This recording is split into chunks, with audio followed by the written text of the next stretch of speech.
نحمده ونصلي على رسوله الكريم أما بعد أعوذ بالله من الشيطان الرجيم بسم الله الرحمن الرحيم وما أرسلناك إلا رحمة للعالمين.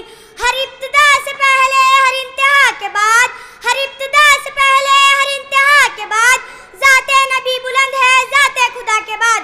محترم صدر جلسہ اور معزز حاضرین، السلام علیکم ورحمۃ اللہ وبرکاتہ.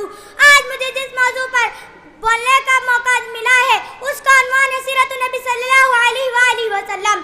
محترم حضرات، اس کائنات میں سرور کائنات خاتم النبیین حضرت محمد مصطفیٰ صلی اللہ علیہ وآلہ وسلم کی مثال آفتاب درخشاں کی ہے، جو غار حرا سے طلوع ہوا اور پوری کائنات پہ چھا گیا.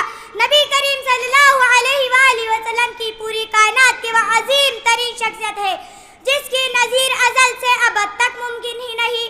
آپ ہر انسان کے لیے پیغام نجات لے کر آئے تھے، تمام انسانیت کے لیے رحمت بن کر آئے تھے. ہمارے نبی وہ نبی تھے جن کا امتی ہونے کی خواہش نبیوں نے کی تھی، اور ہم اتنے خوش قسمت ہے کہ سعادت بن مانگے ہی مل گئے.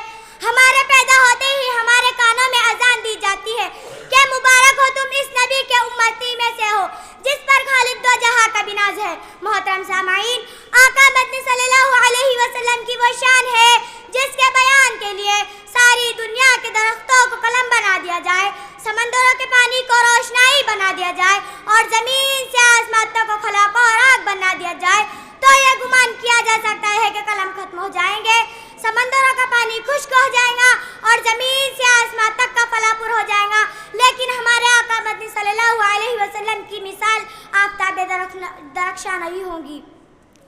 آخر میں اس شعر کے ساتھ اپنی تقریر کو ختم کرنا چاہتی ہوں.